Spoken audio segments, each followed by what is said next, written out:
Nursing assistants, therapeutic communication skills. What is communication?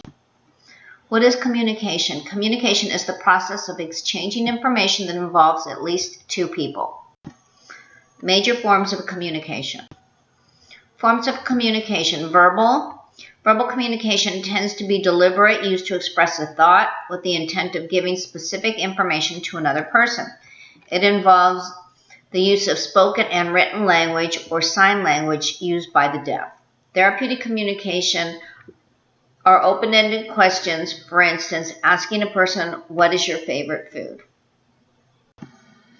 Forms of communication. Nonverbal communication. Nonverbal communication tends to be more subtle, involves giving information through the use of your facial expressions, gestures, and body language.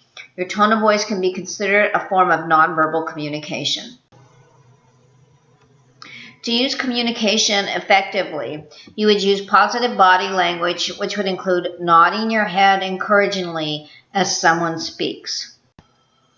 The process of communication: the sender creates a message, delivers the message, the receiver receives it, and provides feedback. The process of communication: the sender creates a message that the receiver understands, and if necessary, an interpreter is needed whenever required. You need to use the use of simple words, speak clearly, loudly, enough to be heard. You need to organize written matter legibly. The sender delivers a message. You speak face-to-face. You can send letters, memos, and emails. It also includes telephone calls and intercom usage. It can include the use of legible handwriting and accurate language. The message should be delivered to the receiver in a mode that is understood. For example, written matter is not suitable for a blind person. The receiver receives a message. You must be, as a receiver, an attentive listener. You must be physically able to receive a message. You must be mentally engaged, and they understand the mode used. The receiver provides feedback. Feedback is an indication that the message was sent by the sender, was received and understood by the receiver. The sender looks for feedback from the receiver. Question: one of the most important skills for the nursing assistant to learn is A, observation, B, performing treatments correctly, C, communication, D, mind reading. Answer to question: communication. Being able to effectively communicate is a critical skill for all people in the healthcare field to possess. If just one link in the chain of communication is broken, the quality of care given to the patient or resident can suffer. Open-ended questions might include, how did you feel when I made your bed, or when I asked you personal questions during the admission process? Or for a new patient that's apprehensive about care, it may be best to communicate your next task, which may include, I'll help you get washed up now.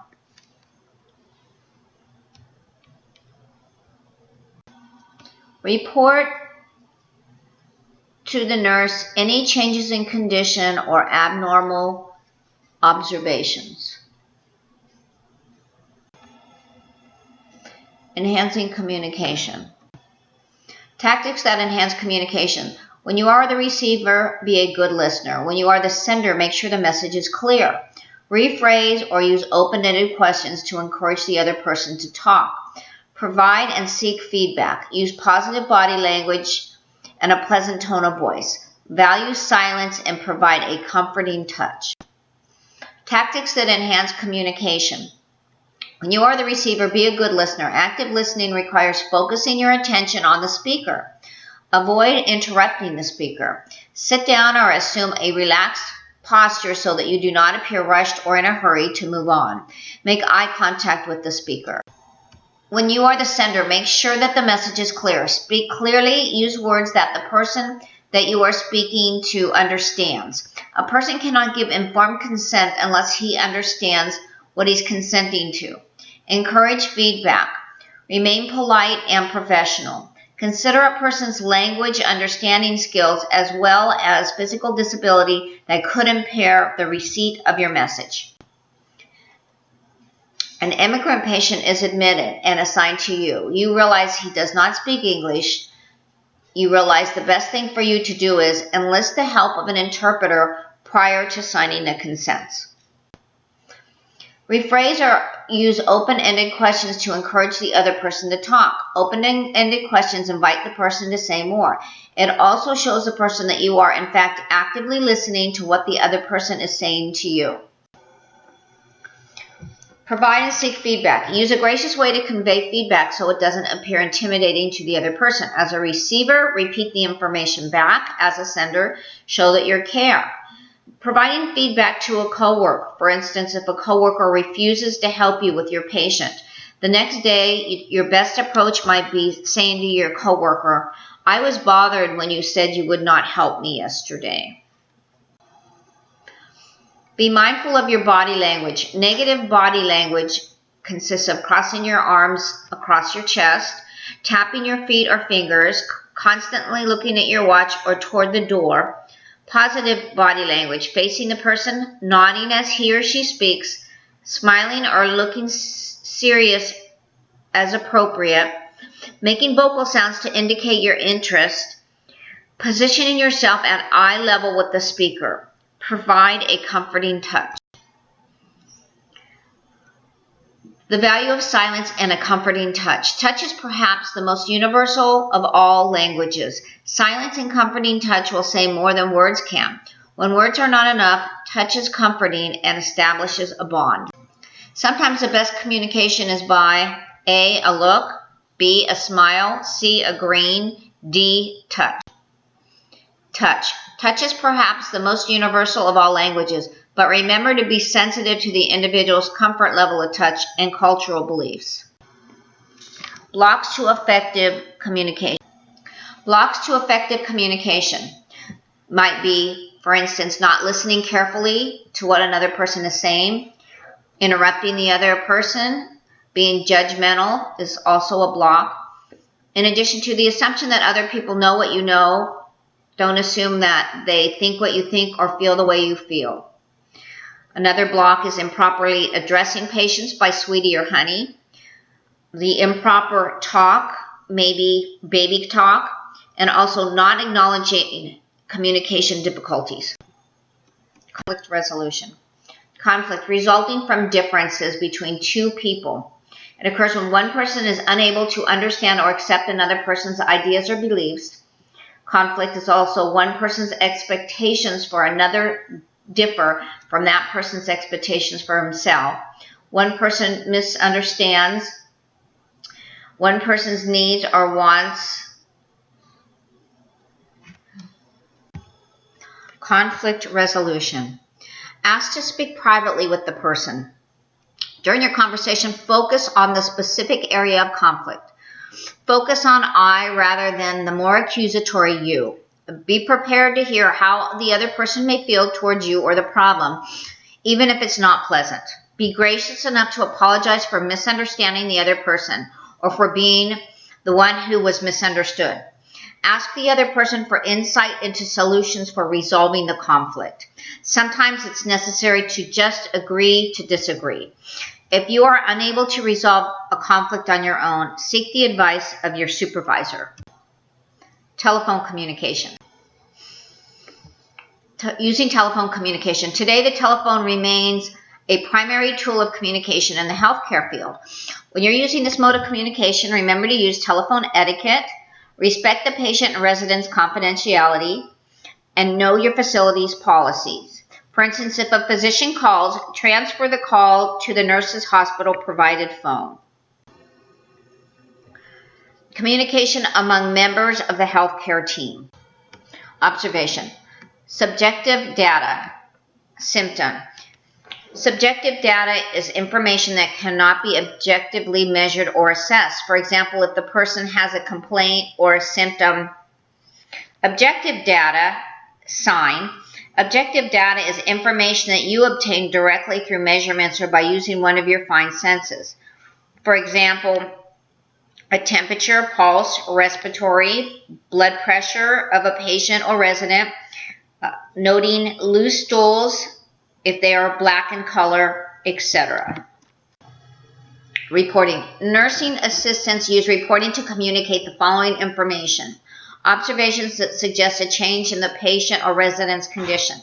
Observations regarding the patient's or resident's response to a new treatment or therapy. A patient's or resident's complaints of pain or discomfort. A patient's or resident's refusal of treatment. A patient's or resident's request for clergy. Subjective data. An example of subjective data might include when a patient complains, for instance, my stomach hurts. Recording. Recording or charting is communicating information about a patient or resident to the other healthcare team members in a written form. It is illegal to use correction fluid to hide an error on a medical chart when you're making an entry.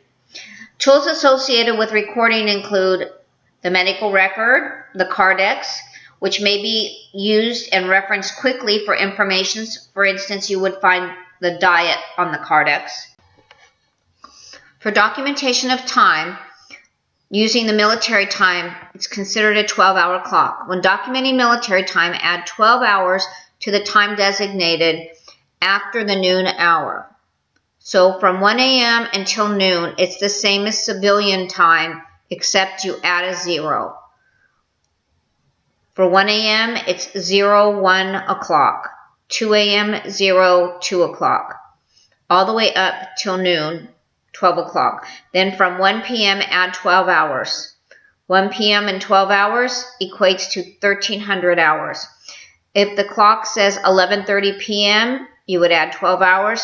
It would equate to 2330. Medical record. It is a legal document that contains a person's current condition, the measures that have to be taken by the medical and nursing staff to diagnose and treat the condition, and the person's response to the treatment and care provided. Typical medical record contains admission sheet, medical history, nursing history, physician's order sheet, medication administration record, physician's progress notes, narrative notes by the nursing, graphic sheet, and miscellaneous documents. The computer. A person's medical record can be maintained by entering data into the computer in response to the computer's prompts.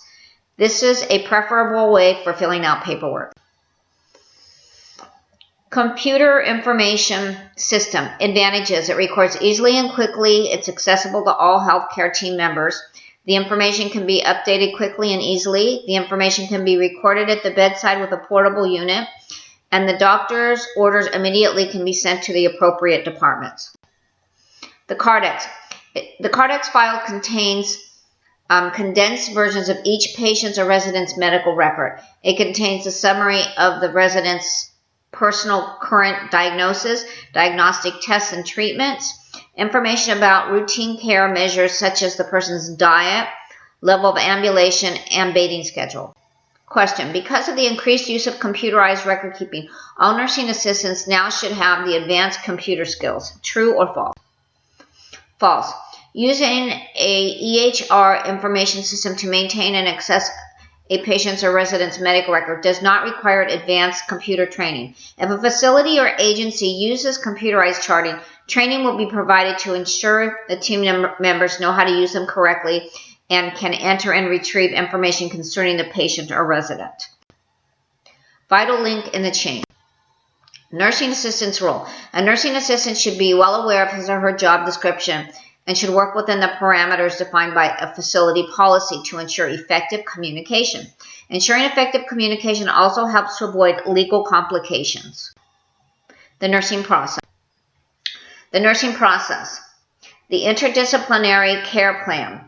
In order to achieve its goals, the nurse team develops a specific plan of care called nursing care plan for each patient or resident. The communication method that is used to develop the nursing care plan is called the nursing process.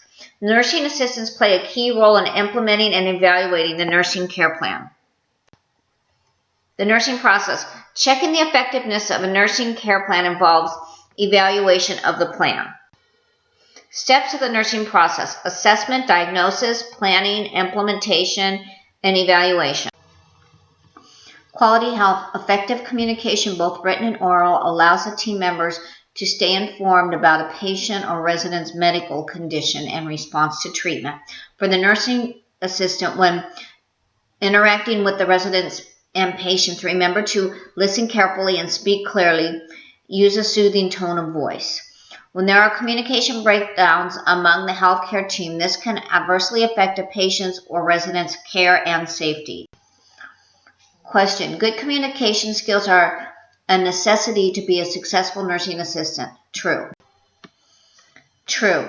The nursing process is a communication method that allows members of the nursing team to meet a patient's or resident's specific care needs. The nursing assistant plays a role in the nursing process by carrying out interventions and communicating observations to the nurse. If you're a nurse's assistant and you're attempting to communicate with a resident, if someone cannot understand, ensure that the TV is turned off in the room, check the resident's hearing aids, and also clean their glasses. End of presentation.